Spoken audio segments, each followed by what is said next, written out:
রক্তাক্ত জুলাই সনদকে এড়িয়ে তাদের মন মতো করে জুলাই সনদের প্রতি অবিচার করার ষড়যন্ত্র তারা শুরু করেছে।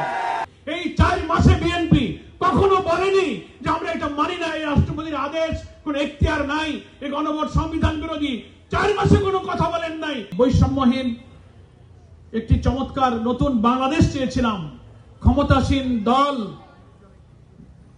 ক্ষমতায় অধিষ্ঠিত হয়ে জুলাই অভ্যুত্থানের সমস্ত অঙ্গীকারকে ভুলতে বসেছে এবং অত্যন্ত বিস্ময়ের সাথে গণভোটকে অস্বীকার করে, জুলাই জাতীয় সনদ বাস্তবায়ন আদেশকে অস্বীকার করে,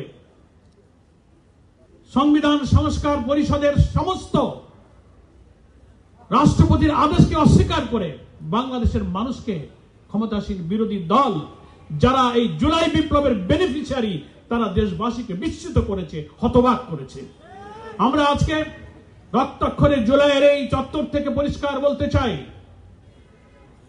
ক্ষমতাসীন দলের মন্ত্রীরা, বিএনপির মহাসচিব, আইনমন্ত্রী, স্বরাষ্ট্রমন্ত্রীরা আশ্চর্যভাবে বলছেন যে গণভোটের ব্যাপারে, সংবিধান সংস্কার আদেশের ব্যাপারে, সংবিধান সংস্কারের যে পরিষদ হয়েছে কোনো ব্যাপারে আমাদের সাথে কথা বলা হয় নাই, আমাদের মত ছাড়ে এটা হয়েছে। বিস্ময়ের ব্যাপার, 17ই অক্টোবর জাতীয় সংসদের দক্ষিণ প্লাজায় সকল রাজনৈতিক দল ফ্যাসিবাদ বিরোধী সংগ্রামে যারা ছিলেন জুলাই সনদে স্বাক্ষর করেছেন, আর গণভোটার জাতীয় ভোট হয়েছে 12ই ফেব্রুয়ারি 2026। এই 4 মাসে বিএনপি কখনো বলেনি যে আমরা এটা মানি না, এই রাষ্ট্রপতির আদেশ কোন এখতিয়ার নাই, এই গণভোট সংবিধান বিরোধী। 4 মাসে কোনো কথা বলেন নাই। সংখ্যাগরিষ্ঠতার শক্তি নিয়ে এখন কেন জনগণের রায়ের বিরুদ্ধে আপনারা ইউটার্ন নিয়েছেন? চমৎকার ভাবে আপনারা আপনাদের ভূমিকাকে উল্টে দিয়েছেন। এটা জাতির কাছে আজকে প্রশ্ন। ফলে এই গণভোট, এই সংবিধান সংস্কার আদেশ প্রত্যেকটি প্রক্রিয়ার সাথে সমস্ত দল যুক্ত ছিল। আজকে এই সত্যকে আপনারা এড়িয়ে যেতে পারবেন না। পার্লামেন্টে আইনমন্ত্রী তো, স্বরাষ্ট্রমন্ত্রী বলেন এই গণভোটের প্রস্তাব তো আমরাই দিয়েছিলাম।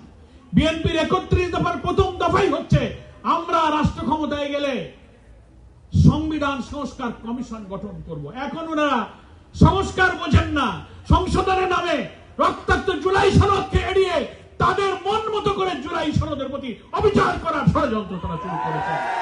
আমাদের সম্মানিত আমিরে জামাত বিরোধী দলীয় নেতা বলেছেন, পার্লামেন্টে বলেছেন, আমরা গণভোটের রায় বাস্তবায়নে কোন ক্রমেই জনগণের রায়ের সাথে তিলমাত্র আমরা ছাড় দেব না।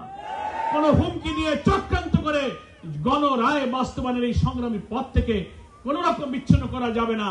যে জাতি, যে ছাত্র সমাজ রক্ত দিয়ে এই কঠিন ফ্যাসিবাদকে বিদায় দিতে পারে, সেই শক্তির সামনে আপনাদের মতো নতুন ফ্যাসিবাদের পথে যারা যাত্রা শুরু করেছেন তাদের কোনো গুরুত্ব, কোনো মূল্য এই ছাত্র সমাজের কাছে হবে না।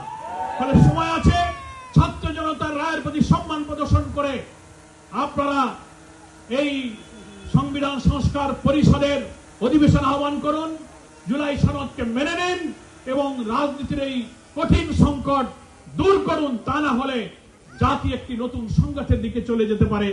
ছাত্র সমাজকে তাদের এই রক্তাক্ত জুলাইয়ের আন্দোলনের ঐতিহ্যের ধারক যে ছাত্র সমাজ, তাদেরকে এই গণভোট বাস্তবায়ন, গণভোটের রায় কার্যকর করার এই সংগ্রামে অকুতোভয় মৃত্যু ভয়হীন সেই চেতনা নিয়ে রাজপথে অব্যাহত সংগ্রাম চালিয়ে যাওয়ার আহ্বান জানিয়ে আমি আমার বক্তব্য শেষ করছি। আল্লাহ হাফেজ। বাংলাদেশ জিন্দাবাদ।